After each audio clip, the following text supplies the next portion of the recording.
പലപ്പോഴും മദ്യ ചികിത്സിക്കുന്ന രോഗികൾ ചോദിക്കാറുണ്ട്, നമ്മൾ കുടുംബാംഗങ്ങളോട് ഈ കാര്യം പറയണോ വേണ്ട എന്ന്. അപ്പോൾ നമ്മൾ പറയാതൊരു കാര്യം ചെയ്യുമ്പോൾ നമ്മൾ ഒത്തിരി സ്ട്രെസ്സാണ്. അപ്പോൾ അത് പറയുന്നതിന് ഗുണങ്ങളുണ്ട്, ദോഷങ്ങളുണ്ട്.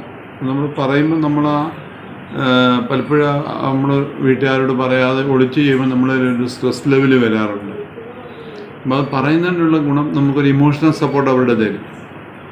അപ്പോൾ നമ്മൾക്ക് അവർ നമ്മുടെ കൂടെ ഉണ്ടെന്നുള്ള ചിന്ത നമുക്ക് പ്ലസ് പോയിൻ്റാണ്.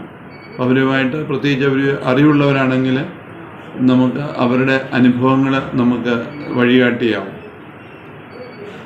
എന്നാൽ അവർക്ക് അവരുടെ വിദ്യാഭ്യാസം, അവരുടെ അറിവ് പോസിറ്റീവ് ആറ്റിറ്റ്യൂഡുള്ളവരാണോ എന്നുള്ള കാര്യങ്ങളൊക്കെ അതിനകത്ത് പ്രാധാന്യമുള്ളതാണ്. എന്നാൽ അതിനു വേണ്ടി വരുന്ന സാമ്പത്തിക ചെലവ്, അതിനെപ്പറ്റിയുള്ള കുറ്റപ്പെടുത്തലുള്ളവരാണോ,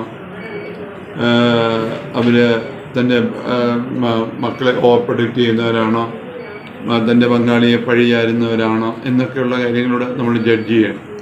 അതുപോലെ തന്നെ ബാക്കിയുള്ള ഫാമിലി മെമ്പേഴ്സിനടുത്ത് ഈ കാര്യങ്ങൾ പറയുമ്പോൾ അവർ ക്രിട്ടിക്കലാണോ, അവർ ഈ പ്രശ്നങ്ങൾ കൂടുതൽ സങ്കീർണമാക്കുമോ, ഇങ്ങനെയുള്ള കാര്യങ്ങളും നമ്മൾ എവാലുവേറ്റ് ചെയ്യേണ്ടതാണ്. അപ്പോൾ മറ്റുള്ളവരടുത്ത് പറയണോ വേണ്ട എന്നുള്ളത് ഓരോരുത്തരുടെ ഓരോ ഫാമിലി സിറ്റുവേഷൻ അനുസരിച്ച് വരും. ചില കേസുകളിൽ പറയുന്നത് സഹായകരമാണ്, ചില കേസുകളിൽ പറയുന്നത് അങ്ങനെയല്ല. പക്ഷേ നമ്മൾ ഫാമിലി മെമ്പേഴ്സ് പലരായതുകൊണ്ട് അവരുടെ വ്യൂ പലതായിരിക്കാം. പക്ഷെ ഇന്നത്തെ കാലത്ത് ഭാര്യയും ഭർത്താവും തമ്മിൽ അവരുടേതായ അവർക്ക് അവരുടെ പ്രശ്നങ്ങൾ എന്താണെന്ന് മനസ്സിലാക്കി അവർക്ക് അവരുടെ പാതയെപ്പറ്റി വ്യക്തമായിട്ടൊരു ധാരണയുണ്ടെങ്കിൽ അവർ മുമ്പോട്ട് പോയിക്കൊണ്ടിരിക്കും. അവർ സയൻറ്റിഫിക്കായിട്ട് അതിനെ പിന്നെ മനസ്സിലാക്കുകയും അതിൻ്റെ സാധ്യതകളും പരിമിതികളും മനസ്സിലാക്കി മുമ്പോട്ട് പോവുകയാണെങ്കിൽ മറ്റുള്ളവരുടെ ഇൻഫ്ലുവൻസ് വളരെയേറെ കുറയ്ക്കുവാൻ സാധിക്കും. അപ്പം അങ്ങനെ ഫാമിലി മെമ്പേഴ്സുമായിട്ട് ഷെയർ ചെയ്യുന്നതിന് പോസിറ്റീവ് നെഗറ്റീവ് ഇൻഫ്ലുവൻസ് വരാം. ഓവറോൾ അവരുടെ സപ്പോർട്ട് എപ്പോഴും നല്ലതാണ്. പക്ഷേ ചില നെഗറ്റീവ് കമൻസും ചില നെഗറ്റീവ് ഇമ്പാക്റ്റും ഉണ്ടാകാം. ആ ഒരു വകതിരിവോടെ വേണം നമ്മൾ കാര്യങ്ങൾ ചെയ്യാൻ, വേഗബുദ്ധിയോടെ വേണം നമ്മൾ ഇങ്ങനെയുള്ള കാര്യങ്ങളെയും നമ്മൾ ചെയ്യാൻ.